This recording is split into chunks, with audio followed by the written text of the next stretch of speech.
Hallelujah, hallelujah, hallelujah. कितने लोग आनंद देते हैं? आमीन। आज मैं पिता परमेश्वर को महिमा देता हूँ, पुत्र परमेश्वर को महिमा देता हूँ और पवित्र आत्मा परमेश्वर को महिमा देता हूँ। परमेश्वर के वचनों को महिमा देते हैं क्योंकि परमेश्वर का वचन हमें हमारे शरीर प्राण आत्मा को जीवन देते हैं। हालेलुया। मैं महिमा देता हूँ कि परमेश्वर इन दिनों अपने अद्भुत कामों को हमारे मध्य में कर रहा है और परमेश्वर ही चमत्कार कर सकते हैं। हालेलुया। क्योंकि मनुष्य चमत्कार नहीं करता, केवल परमेश्वर ही चमत्कार करते हैं। हालेलुया। और उसके चमत्कारों को हम प्रतिदिन देखते हैं। आमीन। हालेलुया। जैसे कि आज का विश्राम दिन है और परमेश्वर की आज्ञा यह है कि हम विश्राम दिन का आदर करते हुए जब उसके भवन में आते हैं तो नीचे परमेश्वर हमारी सहायता भी करता है। हालेलुया। वचन में लिखा है कि जो मुझे सामर्थ देता है उसमें मैं सब कुछ कर सकता हूँ। हालेलुया।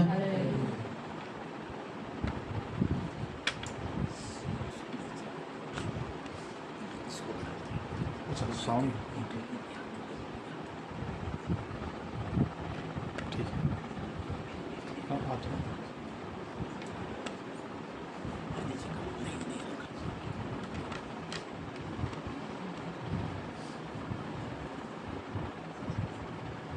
हालेलुया।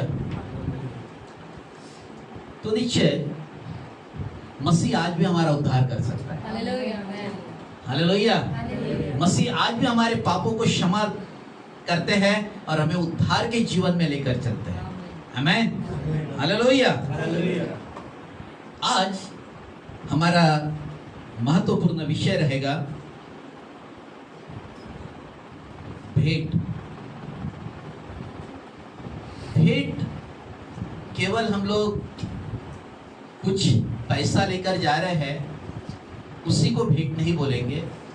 भेंट कई प्रकार की होती है। जैसे कि अगर मैं एक प्रार्थना का निवेदन लेकर परमेश्वर की उपस्थिति में आया हूं, या मैं अपनी स्वयं के लिए प्रार्थना कर रहा हूं या मैं किसी दूसरों के लिए प्रार्थना कर रहा हूं, अगर मैं प्रार्थना की भेंट लेकर अगर वहां पर आया हूं तो नीचे परमेश्वर हमारी प्रार्थना का हमें उत्तर देना चाहिए। हमें उत्तर के लिए कुछ कंडीशन उसने रखी है। हमें आज हम उन सारी चीजों को देखेंगे क्योंकि मैं मैसेज कुछ अलग तैयारी में था, लेकिन कल जब यह आराधना चल रही थी तब प्रभु ने मुझे कुछ पॉइंट पर मुझे बताया और मैं आज उसी पर बोलने जा रहा हूं। नीति वचन उसका 18 अध्याय उसका 16, नीति वचन 18:16। भेंट मनुष्य के लिए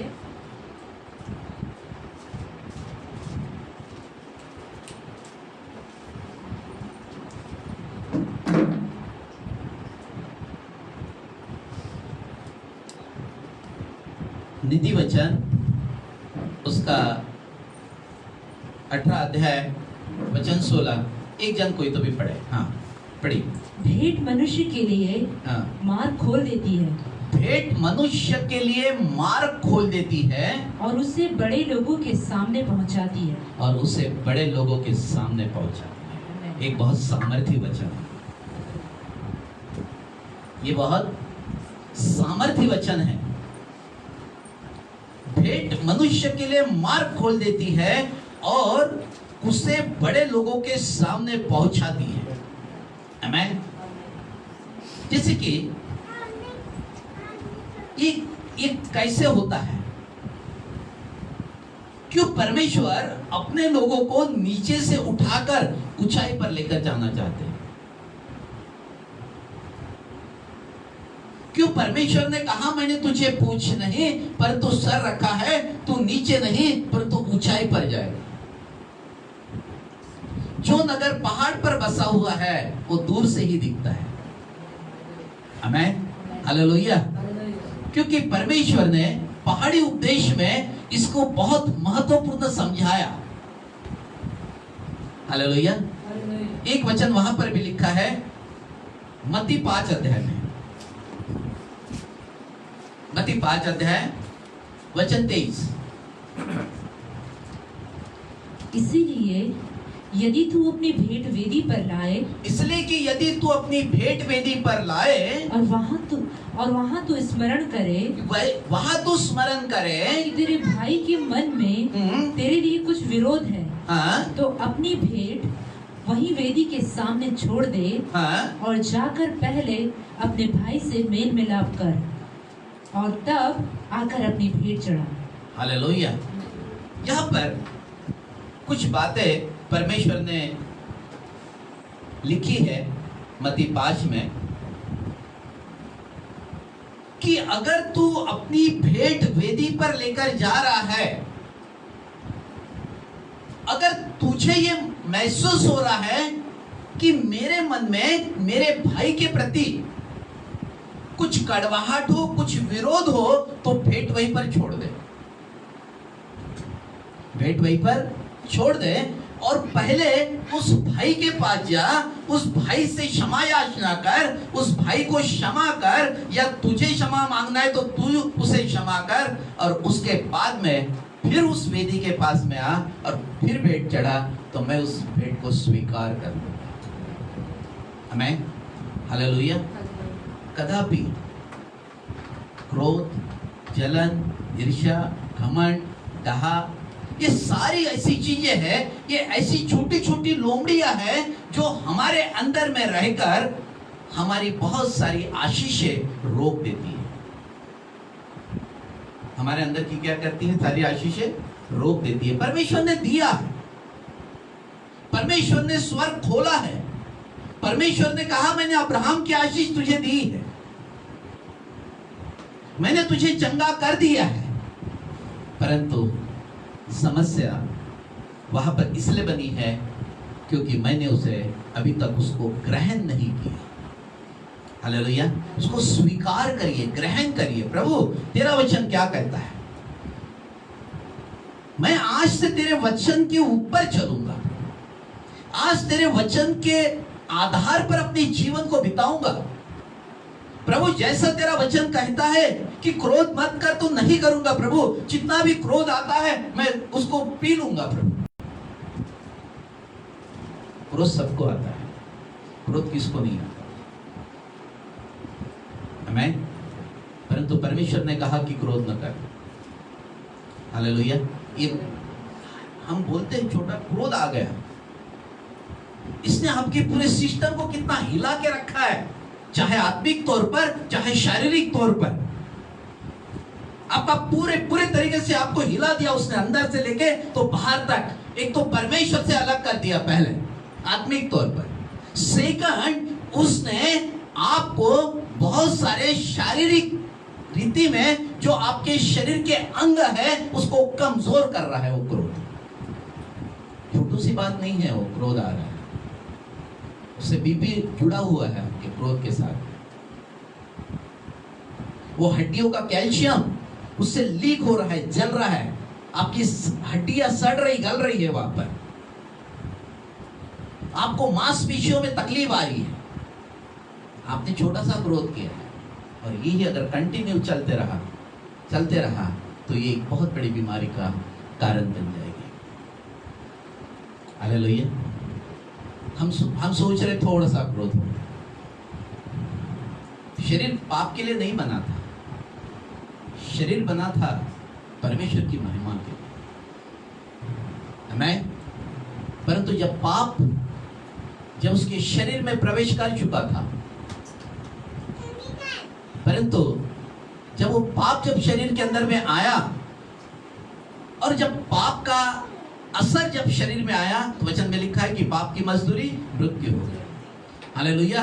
और इसलिए यीशु मसीह जगत में आए कि उन्होंने हमारे सारे पापों को अपनी देह पर लेकर उस कलवरी के क्रूस के उस श्रापित मृत्यु को सहकर हम सबको उस पाप से आजाद किया ताकि हम स्वतंत्र हो जाएं। हालेलुया। अभी भी अगर मैं स्वतंत्र नहीं हो रहा हूं तो इसके बाद में यीशु मसीह अब नहीं आएंगे। यीशु मसीह अब नहीं आएंगे। मुझे आत्मा के फलों में चलना है, मुझे आत्मा के फलों से भरे रहना है, और जब मैं आत्मा के फलों से भर जाता हूं तो निश्चय मेरे अंदर में से जीवन बाहर आ जाता है। हालेलुया। आमीन। इसलिए वचन में लिखा है कि भेंट मनुष्य को ऊंचे पर लेकर जाती है। हालेलुया। भेंट मनुष्य को क्या करती है? पहले तो मार्ग खोल देती है। पहले क्या करती है? मार्ग खोल देती है, और सेकंड मुझे ऊंचे पर लेकर जाती है। आमीन। हालेलुया। तो निश्चय मुझे इस बात को लेना है। जैसे उदाहरण के तौर पर बाइबल में कई ऐसे उदाहरण हम देखते हैं, बाइबल के अंदर में देखते हैं। जैसे कि उदाहरण के तौर पर कैन और हाबेल को देख लीजिए। बाइबल में कैन और हाबेल को देखते हैं। दोनों भाई थे। दोनों के बीच में क्या हो गया? दोनों के बीच में हुआ क्या था? वहां जब वो भेंट लेकर परमेश्वर के पास में गए तो एक ने क्या किया? कैन ने फल सब्जी और फूल लेकर गया परमेश्वर के पास। आमीन। और हाबेल ने भेड़ बकरियों के पहलूठे बच्चे लेकर गया। क्या दोनों भाई नहीं जानते थे कि परमेश्वर को क्या भाता है? जानते होंगे।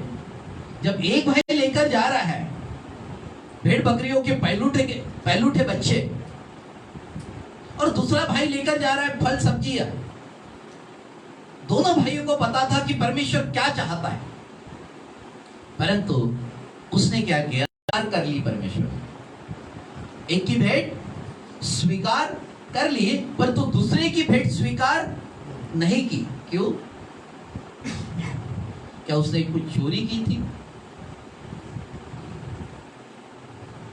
नहीं। आमीन।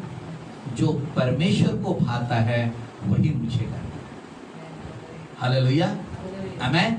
जो परमेश्वर को भाता है वही मुझे करना है। जो चीजें परमेश्वर को नहीं भाती है मुझे उसको अलग कर देना है। आमीन। और ये जब मैं करना शुरू करूंगा तो निरंतर मेरी जो बातें हैं मैं ऊंचाई पर जाता हूं। हम देखते हैं कि एक भाई के कारण श्राप आ गया और दूसरे भाई के कारण आशीष आ गई। ये मेरे आज तक के सीमित नहीं है। ये केवल मुझे आज के इस जगत के लिए नहीं है।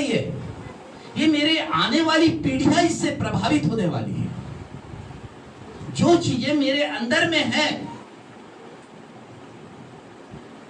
ये मेरे पीढ़ियों पर प्रभाव डालेगी।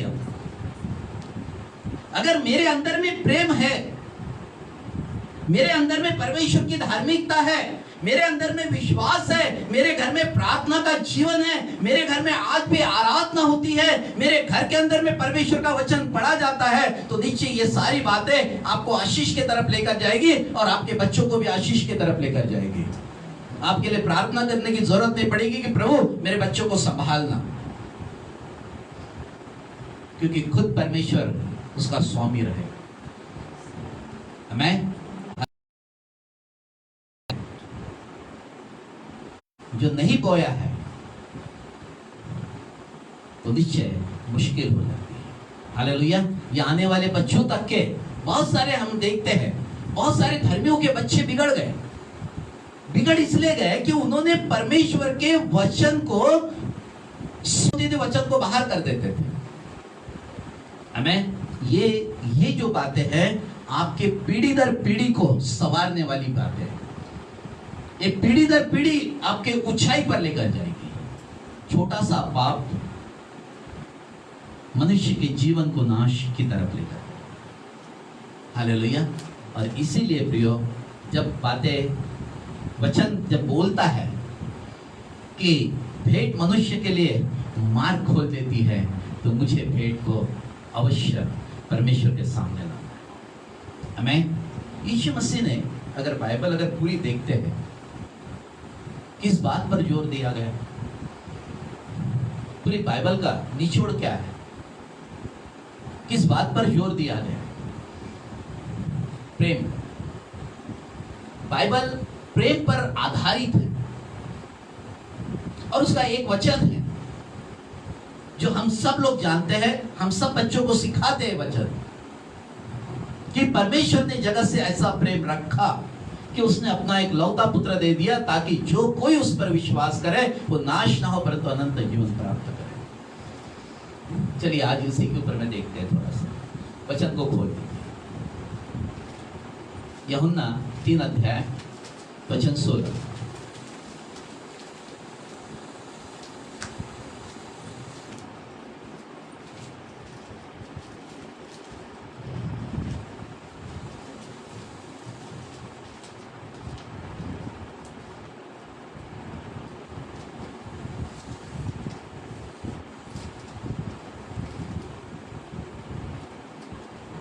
जैसे कि यह लिखा है, क्योंकि परमेश्वर ने जगत से ऐसा प्रेम रखा। जगत कौन है? कौन है? संसार मतलब कौन है? हम। हालेलुया। अगर मैं जगत के सामने अपना नाम लिख दूं, जगत के सामने अपना नाम लिख दूं, और यहां पर और भी एक शब्द आया है, जो कोई, उसमें भी अगर अपना नाम लिख दो, तो ये कैसा बन रहा है? ये कैसे शब्द, ये कैसे काम करेगा? क्योंकि परमेश्वर ने राजेश से ऐसा प्रेम रखा कि उसने अपना एक लौता पुत्र दे दिया, ताकि राजेश उस पर विश्वास करे और वो कभी नष्ट न हो परंतु अनंत जीवन पाएगा। ये परमेश्वर की इच्छा है राजेश के लिए। ये क्या इच्छा? परमेश्वर की इच्छा है राजेश के लिए। इसमें एक और महत्वपूर्ण शब्द आया है, वो है रखा। रखा ये शब्द बहुत महत्वपूर्ण है इस वचन के अंदर में। परमेश्वर ने जगत से ऐसा प्रेम रखा। रखा ये शब्द का अर्थ यह है कि जब मैं पापी था तब भी रखा, जब मैं नाना प्रकार की समस्या में था तब भी रखा, जब मैं नाना प्रकार की बातें करता था और पाप करता था फिर भी रखा, जब मैं बहुत बड़ी मुसीबत में था तब भी रखा। इसलिए रखता रहा, इसलिए रखता रहा कि मैं नाश ना हो परंतु अनंत जीवन प्राप्त करे। इसलिए वो मुझसे प्रेम रखा और उसने मुझे आजाद कर दिया। उसने मुझे आजाद कर दिया क्योंकि परमेश्वर हमसे प्रेम करता है। जैसे कि एक वचन और हम लोग पढ़ने वाले हैं, इफिसियों 5 अध्याय वचन 2।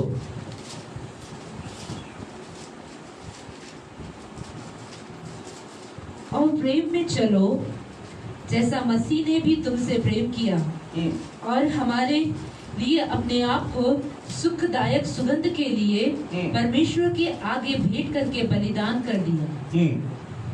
फिर से एक बार पढ़े वचन।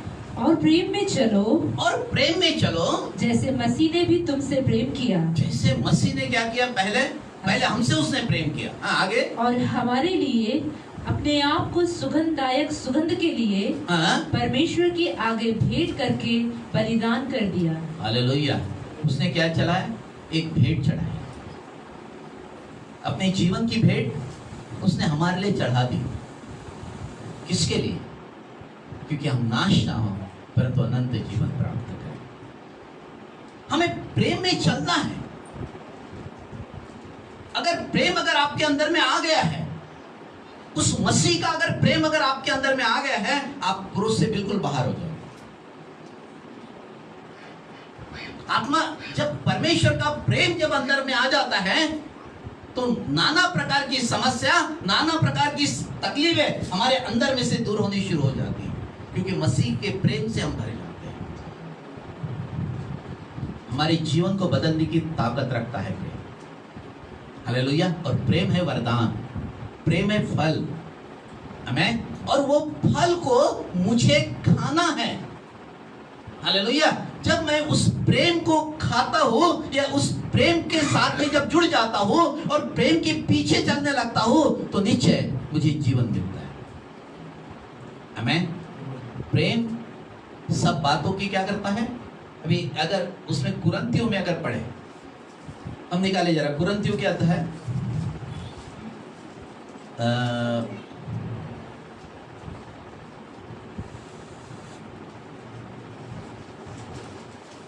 पहला कुरिन्थियों 13 अध्याय,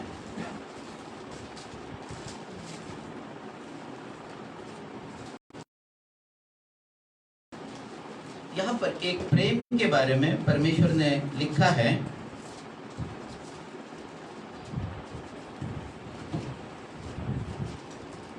पढ़े नंबर 1 से पढ़े। हाँ। यदि मैं मनुष्य और स्वर्गदूतों की ठनठनाता हुआ पीतल, मैं ठनठनाता हुआ पीतल और झनझनाती हुई झांझ हूं। हालेलुया। आमेन। जैसे कि उदाहरण के तौर पर लिखा है, यदि मैं मनुष्य और स्वर्गदूतों की बोलियां बोलूं और प्रेम न रखूं तो मैं ठनठनाता हुआ पीतल और झंझनाती हुई झांझ हूं। आगे सेकंड वचन। और यदि मैं भविष्यवाणी कर सकूं और सब भेदों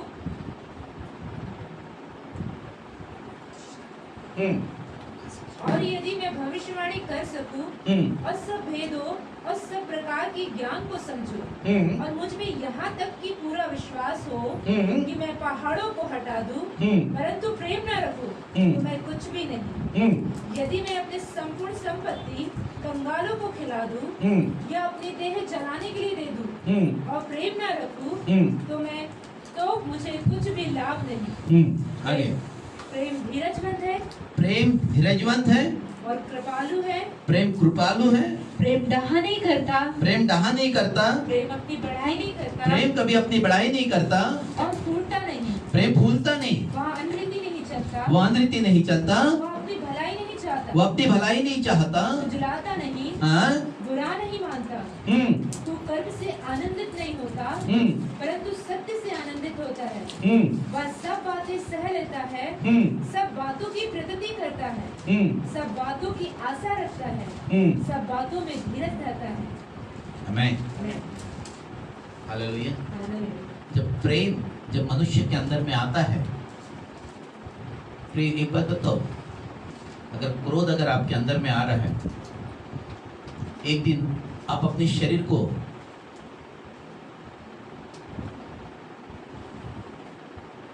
नाश की तरफ ही लेकर जाओ। शारीरिक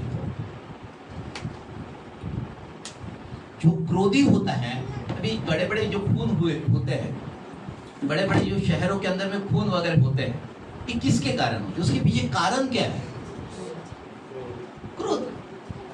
उसके पीछे में दूसरा कारण ही नहीं है। जो क्रोधी व्यक्ति होगा उसके घर के अंदर में भी ये सारी चीजें हो रही हो,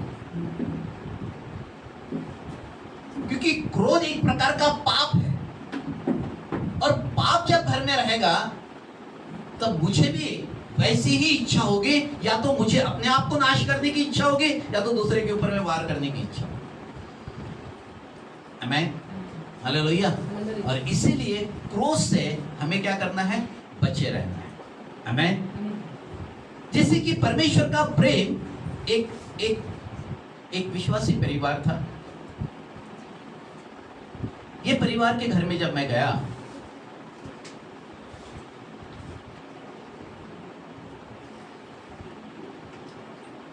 तब वो मुझे बता रहे थे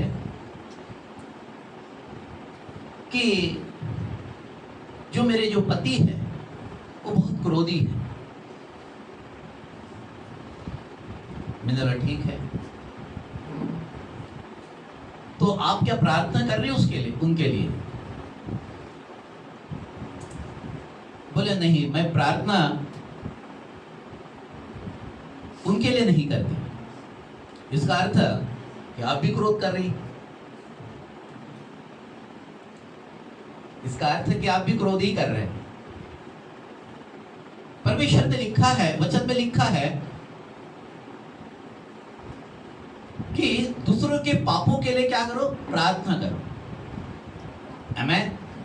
अगर आप वो क्रोध करते हैं तो निश्चय आपके अंदर में भी वो क्रोध आता होगा। तो बोले हाँ पास्टर साहब, वो जब कुछ बोलते हैं तो फिर मुझे भी गुस्सा आ जाता है। आमीन। ये हमको बहुत छोटी सी बात लग रही है, बहुत छोटी सी बात है, और इसी छोटे से क्रोध में एक हत्या वहां पर हुई। मैं विश्वासी परिवार की बात कर रहा हूं। एक ऐसा परिवार मैंने देखा है, उसकी गवाही मैंने किताब में पढ़ी,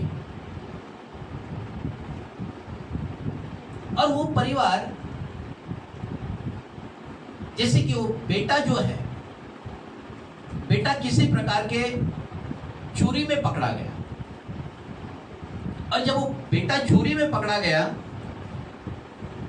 तब उसको सजा हो गई, और सजा होने के बाद में बहुत सारी चीजें वहां पर बदल गई। एक 13 वचन, उसका वचन पढ़ना, ये गवाही के साथ में बहुत अच्छा वचन जुड़ा है ये। हाँ, वचन 13, उसी का 13 का 13 वचन। हाँ, पर अब विश्वास, आशा, प्रेम तीनों स्थायी है। विश्वास, आशा, प्रेम, ये तीनों स्थायी है, पर इन सब से बड़ा प्रेम है। और इन सब से बड़ा क्या है? प्रेम। आमीन। जब वो लड़के को चोरी में वो पकड़ा गया, और जैसे माँ को पता चल गया कि मेरा बेटा चोरी में पकड़ा गया, वो विश्वास ही नहीं कर पा रही थी। वो विश्वास ही नहीं कर पा रही थी कि मेरा बेटा भी चोर हो सकता है। वो एक दिन नहीं, वो आज का नहीं था, वो कई दिनों से चोरी करते आ रहा था, लेकिन माँ को पता ही नहीं चल रहा था उसका।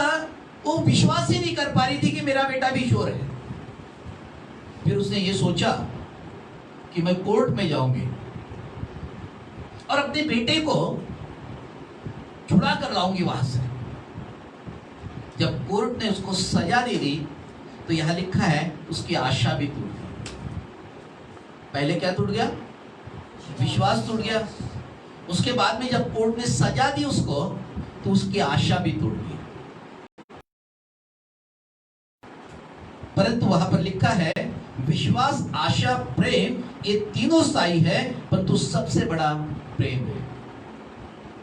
परंतु प्रेम बना रहा क्योंकि वो लड़के से प्यार करती थी। हमें विश्वास टूट गया, आशा भी टूट गई, लेकिन जो प्रेम हमें जीवन देती है और बहुत सारी चीजें हमारे अंदर में से बाहर निकाल देती है। आपके शरीर के अंगों को बहुत प्रेम की आवश्यकता है। अगर आप प्रेम नहीं करोगे तो अंग आपके कमजोर, धीरे धीरे कमजोर होते चले जाएंगे। आपके हड्डियां कमजोर होते चले जाएंगे। आपके हार्ट, लिवर, किडनी ये आयु के पहले ही कमजोर होनी शुरू हो जाएगी। इसलिए प्रियो, बहुत जरूरी है कि हमें प्रेम में चलना है। प्रेम बहुत बात, इसलिए वचन में लिखा है ना, प्रेम ढाप देता है, प्रेम सह लेता है, प्रेम कभी बुरा नहीं मानता, प्रेम सब बातों की प्रतीति करता है। हमें और वो प्रेम में जब हम बढ़ना शुरू कर देते हैं तो धीरे धीरे हमारे जीवन की सारी चीजें बदलनी शुरू हो जाती है। हालेलुया। यीशु मसीह ये जीवन को लेकर हमारे मध्य में आए थे, ये जीवन लेकर आए थे। हमें भेंट जब हम चढ़ाने जा रहे हैं, वचन में लिखा है कि भेंट मनुष्य के लिए मार्ग खोल देती है। हालेलुया। आप अगर प्रार्थना की भेंट अगर परमेश्वर के पास में लेकर जा रहे हैं, हम पैसों की भेंट अगर परमेश्वर के पास में लेकर जा रहे हैं, और भी कुछ चीजें भेंट के तौर पर हम परमेश्वर के पास में लेकर जा रहे हैं, आपका संबंध परमेश्वर के साथ में कैसा है उस पर आधारित होगी, हाँ या ना। आमीन। हालेलुया। छोटा सा पाप हम बहुत सारी चीजों को अपने जीवन से रोक सकते हैं। छोटी सी गलती मेरे जीवन के ऊपर में वो बहुत प्रभाव डालती है। मैंने जीवन के अंदर में एक काम मेरे हाथ से गलत हो गया था, उसकी सजा मैं आज तक भुगत रहा हूं उसकी। देखिए ये मत ये करिए क्या ये नहीं होगा। वो कमजोरी आज भी वहां पर चले आ रही है पूरे तरीके से। प्रियो, एक गलती भी मेरे लिए बहुत बड़ा नुकसान कर सकती है, मेरे जीवन को खराब कर सकती है। आमीन। हालेलुया। लेकिन हम बहुत बार कुछ चीजें ऐसी होती है हमारे पास में जो क्षमा की योग्य है, जिसकी क्षमा तो मिल जाती है, लेकिन बार बार अगर आत्मा के फलों में, जो परमेश्वर ने कहा कि तू आत्मा के फलों से भर जा, तो मुझे आत्मा के फलों से भर जाना है। जब मैं आत्मा के फलों से भर जाता हूं तो नीचे मेरे जीवन की बहुत सारी चीजें खत्म हो जाएंगी। आमीन। ये आपके आज की पीढ़ी के तक के सीमित नहीं रहेगा, आपकी आने वाली बहुत सारी पीढ़ियां इससे प्रभावित हो सकती। हम तो सोच रहे हैं यहां पर आज अगर आप लोग दशमांश देते हैं, आने वाली जो पीढ़ियां है आपकी बहुत धनी पीढ़ियां बनेगी, बहुत धनी पीढ़ियां रहेगी, क्योंकि आपने परमेश्वर के राज्य के लिए दिया है और परमेश्वर का राज्य इसके ऊपर में आधारित होता है। आमीन। ये पैसा आपकी बहुत सारी पीढ़ियां आशीषित होने जा रही है। आमीन। बहुत बार बहुत सारे लोग ये सोचना शुरू कर देते हैं परमेश्वर को पैसों की क्या आवश्यकता। परमेश्वर को आवश्यकता नहीं है। अगर परमेश्वर ने अगर आपका रास्ता बंद कर दिया तो आप कमा भी नहीं पाते। कई लोगों के जीवन पर श्राप होते हैं, उनके घर में कितना पैसा आता है, इतना पैसा आता है, लेकिन सब खत्म। घर में कोई आशीष नहीं, कोई शांति नहीं, कोई सुख नहीं है। घर के आता है निकल जाता है, पेपर पर बहुत सारा पैसा दिखता है लेकिन हाथ में कुछ नहीं रहता। ये सारी चीजें उस पर निर्भर करती है कि हम भेंट कैसी चढ़ा रहे हैं परमेश्वर के साथ। उसके सामने उत्तम भेंट को लेकर जाइए। मन साफ होना चाहिए, मन शुद्ध होना चाहिए, पूरे तरीके से अपने आप को खुला करके उसके पास में जाए। याजक जब मंदिर में जाता था, अगर उसमें किसी प्रकार का दोष अगर होता था तो वो उस मंदिर के महापवित्र स्थान में जा ही नहीं पाता था। मैं वैसे ही जब भी मुझे अपनी भेंट लेकर परमेश्वर के पास में आना है, मुझे पूरे तरीके से अपने आप को शुद्ध करना है। मन अगर किसी प्रकार के दबाव में है, किसी प्रकार की इसमें है, तो हम पहले मन का इलाज करें। ये मेरे मन परमेश्वर को धन्य करे। आमीन। जब हम मन से बातें करते हैं, मन से हमेशा बातें करते रहे, क्योंकि हम यहां पर एक युद्ध में हैं और हमारा विरोधी शैतान है। जो लोग शैतान के हाथ में है वो उनका विरोधी तो है ही, लेकिन वो हम सबका पहले विरोधी है जो सत्य की खोज में लगे। आमीन। और इसीलिए जो भी कदम उठाना है बड़ा प्रार्थना पूर्वक, अगर किसी प्रकार की अगर कमियां मुझे महसूस हो रही है तो पहले परमेश्वर से क्षमा मांगे और फिर परमेश्वर के भवन में उस भेंट को लेकर आपको आशीष मिलेगी। पहले अपने संबंधों को परमेश्वर के साथ में सुधार लीजिए, क्योंकि मेरे संबंध परमेश्वर के साथ में कैसे चल रहे हैं। अगर मेरे संबंधों में अगर कुछ दरार है या संबंध बराबर नहीं है या मेरा प्रार्थना करने का मन नहीं हो रहा, आपके संबंध टूटे हैं परमेश्वर से। मेरे प्रार्थना की स्पिरिट में क्या तकलीफें हैं, कितना समय मैं प्रार्थना कर सकता हूं खुदा के साथ में। इन सारी चीजों को लेकर हम पहले एक संबंध बना ले परमेश्वर के साथ। वो हमारा पिता है, वो हमें क्षमा करेगा, वो हमें सांत्वना देगा, वो हमें आशीष देगा। हमें बहुत सारी बातों को लेकर खुदा के पास में जाइए, खुदा आपकी सहायता करेगा। हालेलुया। जब हम खुदा की सहायता मांगते हैं तो नीचे वो हमारी सहायता करता है। हम अपने गुनाहों को कबूल कर दीजिए, उसके सामने छोड़ने की कोशिश करें कि प्रभु ये जीवन में मेरी समस्या दिखती है, प्रभु जी आप बताएं प्रभु मैं क्या करूं। क्योंकि कोई भी शैतान के फल आपको परमेश्वर के पास से दूर लेकर जाए। कोई भी चीज, बहुत बार हमें प्रार्थना करने की इच्छा नहीं होती। इच्छा इसलिए नहीं हो रही है क्योंकि हमारे अंदर में कुछ तो भी अलग प्रकार के शरीर के फल हमारे जीवन के अंदर में दिखते हैं। हमें इसके साथ में जीने की कोशिश मत करिए, क्योंकि हमारे पास में बाइबल है। बाइबल के अंदर में हर एक समस्या का एक निचोड़ है, समाधान है। बाइबल हर एक मनुष्य के जीवन के लिए एक उत्तर है। आमीन। और वो उत्तर परमेश्वर हमको देना चाहता है। Hallelujah, hallelujah. जैसे कि हम एक वचन पढ़ेंगे, चलिए ये कैसे लंबे दूरी तक के कार्य करता है। इब्रानियों 11 अध्याय वचन 4। इब्रानियों 11 अध्याय वचन 4। विश्वास ही से हाबिल ने कैन से उत्तम बलिदान परमेश्वर के लिए चढ़ाया। हाँ। और उसी के द्वारा हाँ। उसके धर्मी होने की गवाही भी दी गई। हालेलुया। क्या क्या बोला परमेश्वर ने? उत्तम बलिदान चढ़ाया, इसलिए परमेश्वर ने धर्मी होने की गवाही दी। कितनी बड़ी बात है। आमीन, आमीन। हालेलुया। आगे। हाँ।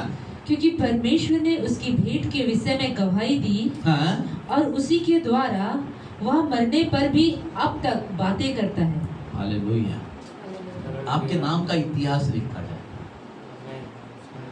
कि मेरा धर्मी, ये मेरा, आपके लिए किताब लिखी जा रही है जो स्वर्ग में, उसमें आपका इतिहास लिखा जाए कि ये मेरा धर्मी बच्चा है। आमीन, हालेलुया। परंतु उस किताब में मुझे नहीं लगता कि ये मेरा क्रोधी बच्चा है, ये मेरा क्रोधी बच्चा है, ये वर्णन तो नहीं लिखा है। आमीन। हम दोनों के भाइयों के बीच में देखते हैं, कैन ने तो खून कर दिया था, पर तो हाबिल धर्मी व्यक्ति था। हाबिल के बारे में तो आया है उसके अंदर में, लेकिन कैन का इतिहास खत्म। मृत्यु हाबिल की हुई, लेकिन हाबिल का नाम ऊंचा हो गया। आमीन। कैन का नाम खत्म। आमीन। अगर आप धर्मी हैं, आपका नाम लिखा जाए, ये मेरी संतान है, ये मेरी संतान है, ये धर्मी व्यक्ति है। परमेश्वर जब आपकी मृत्यु होगी, द्वार पर ही परमेश्वर आपको गले मिलने के लिए तैयार है। मेरा धर्मी आ रहा है, मेरा धर्मी आ रहा है। स्वर्ग आपकी राह देखता है। धर्मियों से ही स्वर्ग बना जाता है। हालेलुया। और स्वर्ग में आपका परमेश्वर आपको गले मिलने के लिए तैयार है। आमीन, हालेलुया। इसलिए प्रियो, प्रेम में चलो ताकि प्रेम आपके जीवन को बदल दे। आमीन। क्योंकि प्रेम बदल सकता है, उसमें ताकत है बदलने की। आमीन। यीशु मसीह के बलिदान के साथ में वो सारी चीजें जुड़ी है। क्योंकि यीशु मसीह ने अगर बलिदान नहीं किया होता तो मैं आज यहाँ पर नहीं और आप भी यहाँ पर नहीं। आमीन। हम लोग सब यहाँ पर इसलिए है क्योंकि यीशु मसीह हम सब के लिए बलिदान कर। आमीन। और उस बलिदान के कारण ही हमको जीवन मिला है, आज हमें स्वास्थ्य मिला है, उसके बलिदान के कारण, उसके जीवन के कारण हम सब लोग यहाँ पर हैं। वचन में लिखा है कि प्रेम में बढ़ते चले जाओ। आज मुझे प्रेम में बढ़ने की आवश्यकता है और आत्मा के फलों से भरने की आवश्यकता है। आमीन। ताकि मेरा जीवन आशीषित होते चले। आमीन। हालेलुया। फिर एक वचन, वो लास्ट वचन पढ़े,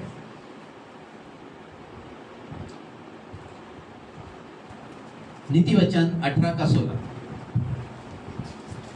नीति वचन 18:16।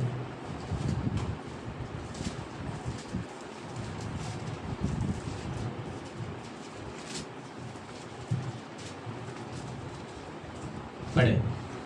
भेंट मनुष्य के लिए मार्ग खोल देती है, भेंट मनुष्य के लिए मार्ग खोल देती है और उसे बड़े लोगों के सामने पहुंचाती है। और उसे क्या करती है? बड़े लोगों के सामने पहुंचाती है। आमीन। आप नीचे नहीं रह सकते, नीचे नहीं रह सकते, आप ऊंचाई के लोग।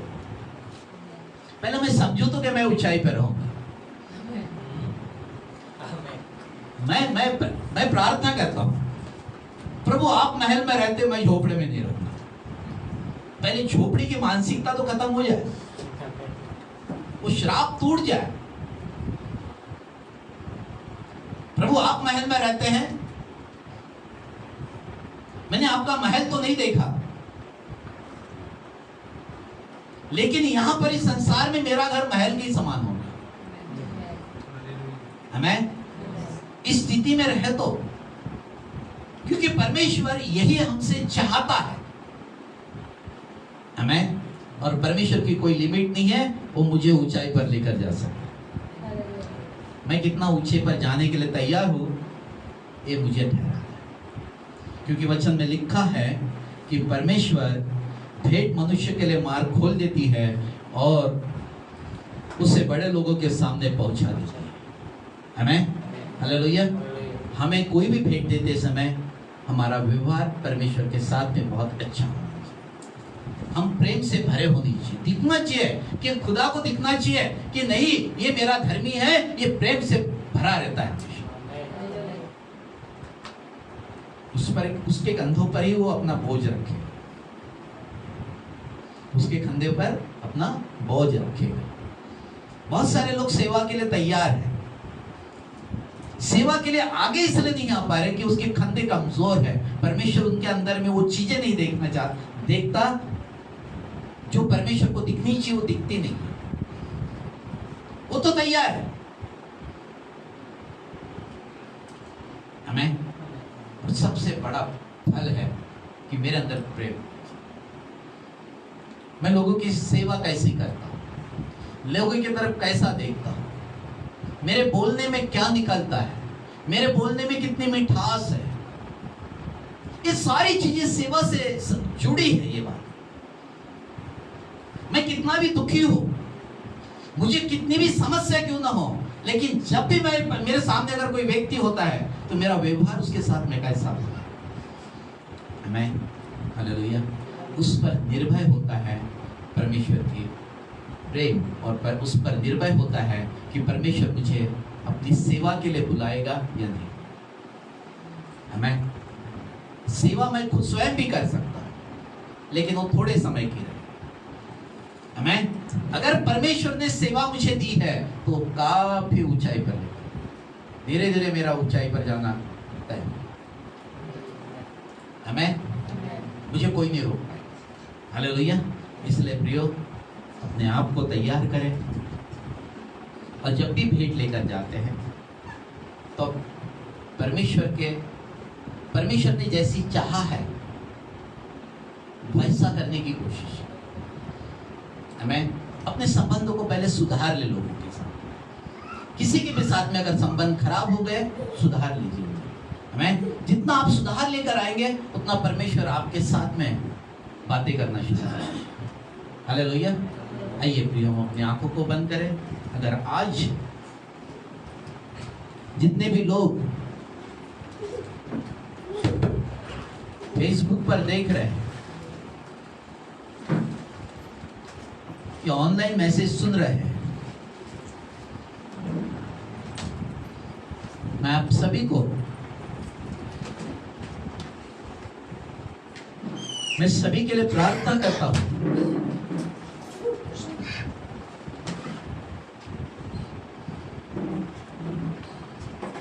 परमेश्वर भेंट नहीं परंतु समर्पण चाहता है। पहले अपने आप को समर्पित करें और कहे कि प्रभु,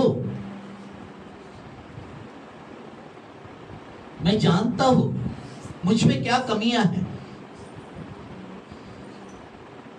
मैं जानता हूं प्रभु जी कि मैं किस प्रकार के पाप के दलदल में पड़ा हूं।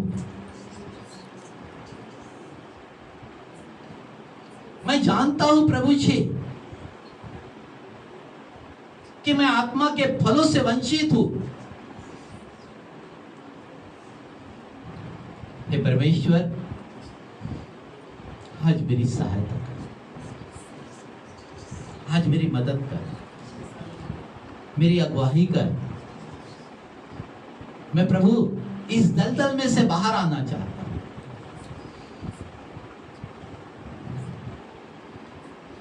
प्रभु मुझे आत्मा के फलों से भर दीजिए। धन्यवाद यीशु। प्रभु जी अनुग्रह करें, प्रभु जी अनुग्रह करें, प्रभु जी अनुग्रह करें, प्रभु जी ने स्पर्श करें। प्रभु जो लोग भी मैसेज देख रहे हैं प्रभु जी, उन सभी लोगों को स्पर्श करें प्रभु जी। प्रभु इनके ऊपर में अनुग्रह करें, दया करें प्रभु जी, अपनी करुणा उंडेल दीजिए प्रभु ने। ये मेरे मन परमेश्वर को धन्य कर, ये मेरे मन परमेश्वर को धन्य कर, और जो कुछ मुझ में है उसके पवित्र नाम को धन्य कर। अनुग्रह करे पिता, प्रभु अनुग्रह करे। छू लीजिए पवित्र आत्मा, स्पर्श करे पवित्र आत्मा, इनके अंदर में आत्मा के फल आ जाए प्रभु जी। क्योंकि आप भेंट को नहीं परंतु समर्पण को चाहते हैं, और मैं प्रार्थना करता हूं इनके समर्पण के लिए प्रभु जी, कि हर एक व्यक्ति प्रभु तेरे हाथ में अपने आप को समर्पित करे। धन्यवाद। अनुग्रह कर प्रभु, दया कर प्रभु जी, आपकी सामर्थ्य काम करे प्रभु जी, आपका प्रेम काम करे प्रभु जी, आपका लहू छू ले पवित्र आत्मा, पवित्र आत्मा छू ले, छू ले पवित्र आत्मा, स्पर्श कर पवित्र आत्मा। जहां तक के लोग देख रहे हैं सभी को स्पर्श कर, इन पर अनुग्रह कर, दया कर। सारी महिमा आपको यीशु मसीह के सामर्थी और महान नाम में मांगते हैं, आमीन। आइए फिर हम प्रभु की सिखाई हुई प्रार्थना करें। हमारे पिता, तू जो स्वर्ग में है, तेरा नाम पवित्र माना जाए, तेरा राज्य आए, तेरी इच्छा जैसे स्वर्ग में पूरी होती है वैसे पृथ्वी पर भी हो। हमारे दिन भर की रोटी आज हमें दे, और जैसे हमने अपने अपराधियों को क्षमा किया वैसे तू भी हमारे अपराधों को क्षमा कर। मैं परीक्षा में न ला परंतु बुराई से बचा, क्योंकि राज, पराक्रम और महिमा सदा तेरी। आमीन। परमेश्वर पिता का प्रेम, प्रभु यीशु मसीह का अनुग्रह और पवित्र आत्मा की सहभागिता हम सबों के साथ यीशु मसीह के द्वितीय आगमन तक हम सब पर बनी रहने पाए। आमीन, आमीन, गॉड ब्लेस। प्रियो, उपवास प्रार्थना शुरू है, चेन प्रेयर के साथ में है, तो सभी लोग बिल्डिंग के लिए कि प्रभु का भवन और ट्रेनिंग सेंटर दोनों शुरू होने के लिए कि जल्द से जल्द इसके काम तैयार हो और अच्छी लेबर मिले, पानी अच्छा लगे, बिल्डिंग जल्द से जल्द तैयार हो। इन सारी विषयों के लिए जो व्हाट्सएप पर आपके विषय डाले गए हैं उन सब विषयों के लिए आप प्रार्थना करते रहें, तो ताकि हम जल्द से जल्द ये काम पूरा करें। और मैं यही आपसे निवेदन करूंगा कि अपने डोनेशन भी परमेश्वर के भले और अच्छे काम के लिए दे। वचन में लिखा है, दो तो तुम्हें दिया जाएगा। हालेलुया। तो नीचे हम जब देते हैं तो परमेश्वर भी हमारे लिए देता है। हालेलुया। तो नीचे आप सभी लोगों को यही निवेदन है और प्रार्थना के साथ में जुड़े रहे, क्योंकि 7 दिन की प्रार्थना प्रेयर शुरू हुई है, तो आप उसके साथ में जुड़ते रहे। आमीन।